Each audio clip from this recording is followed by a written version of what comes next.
గారు thank you so much అండి. Thank you. అందరికీ నమస్కారం అండి. శ్రీ చిదంబరం గారు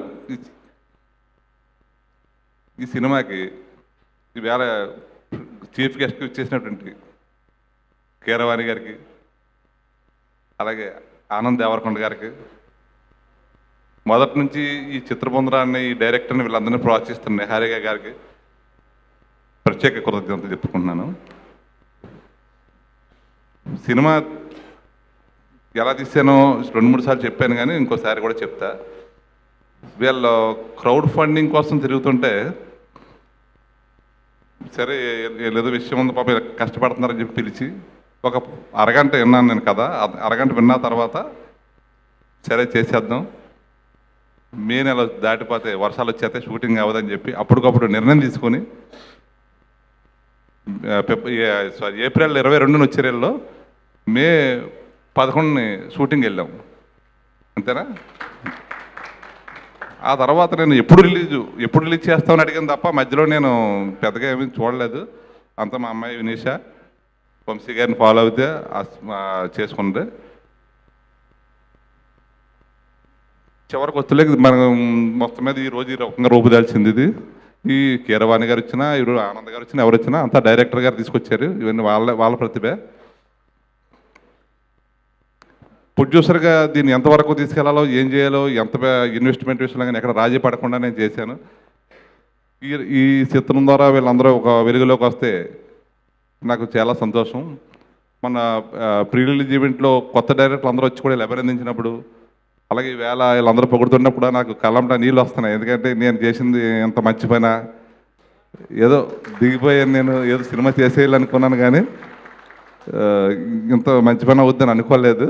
చాలామంది అన్నారు కొత్త వాళ్ళతోటి పెద్ద సినిమాలు చేస్తున్నావు, కొత్త వాళ్ళతో వెళ్తున్నావు, ఎందుకు వద్దు అన్నారు. కానీ ఈవేళ చాలా ఆనందం వచ్చింది. వీళ్ళు ఇన్నాళ్ళ కష్టానికి నాకు తెలియదు ఇవన్నీ లోతుకి అంతా నిహారిక గారు చెప్పారు, వీళ్ళందరూ చెప్తున్నారు.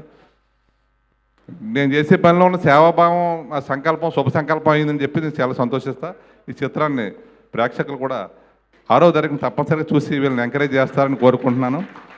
ఇది కొత్త వాళ్ళ చిత్రం కాదు, ఎందుకంటే ఎక్కడా కూడా వంశీ కానీ సంజయ్ కానీ యాక్టర్స్ ఎక్కడా కూడా కొత్త వాళ్ళని అనిపించరు, అంత కరెక్ట్గా చేశారు. ఎవరైనా ఫాల్ట్ పట్టుకుని వీళ్ళు సరిగ్గా చేయలేదని చెప్తే నేను దానికి బాధ్యత వహిస్తాను. అంత బాగా చేశారు. లొకేషన్ సెట్ అన్నీ. వినయరత్నం, మీ టీం అందరికి కూడా ప్రత్యేక ధన్యవాదాలు. నేను మిమ్మల్ని నిలబెడదాం అనుకున్నాను, కానీ మీరు నన్ను నిలబెట్టేలాగా ఉన్నారు. ఇప్పుడు చాలా సంతోషం. సంగీత దర్శకులు రవి గారు, చందు గారు మంచి సాహిత్యాన్ని, సంగీతాన్ని అందించారు. టెక్నికల్ నాలెడ్జ్ అంతంత మాత్రమే. నాకు సినిమా కథ అంటే కంటెంట్ నచ్చితే ఏదైనా సరే దిగిపోతే ఆపను. నేను పూర్తి చేసి ఎంతో తొందరగా పూర్తి చేస్తే అంత డేట్ వేసుకోవడానికి చూస్తాను నేను తప్ప మధ్యలో ఎన్ని ఆలోచించను. ఈ మధ్యలో ఇవన్నీ కూడా వంశీ గారు, మా అమ్మాయి అన్నీ వీళ్ళందరూ కూడా చేసుకున్నారు. అలాగే మా కార్తీక్ అని చెప్పి కోలిగ్, అతను కూడా ఈ సినిమా కోసం చాలా కష్టపడ్డాడు. అతనితో పాటు తేజ, వీళ్ళు మా ఆఫీస్ పని చేస్తా ఈ పని కూడా చేసి నన్ను నా కళల్లో ఈ సినిమా ద్వారా ఆనందం చూడాలని అనుకున్నారు వీళ్ళందరూ కూడా. నేను వీళ్ళలో ఆనందం చూడాలని నేను అనుకున్నాను, కానీ వీళ్ళు తిరిగి అది నాకే ఇస్తున్నారు రిటర్న్ గిఫ్ట్గా. నేను ఇంకా సక్సెస్ మీట్లో చెప్తాను. ఇప్పటికి సినిమా గురించి చాలా ఎక్కువ మాట్లాడుకున్నాం. మరి ఇంకోసారి ఆనంద్ దేవరకొండ గారికి నమస్కారం, నిహారిక గారు ఇంత సపోర్ట్ చేస్తున్నందుకు చాలా థ్యాంక్స్ అండి. Okay, all the best. Thank you Gopalakrishna గారు, థ్యాంక్ యూ సో మచ్. ఎంత బిగ్గెస్ట్ సక్సెస్ అయిందో తెలుసు. దాని తర్వాత శ్రీ చిదంబరం గారు కూడా అంతే బిగ్గెస్ట్ సక్సెస్ అవ్వాలని మనస్ఫూర్తిగా కోరుకుంటున్నాం. Thank you so much. And హ్యాపీగా మీరు ఎంజాయ్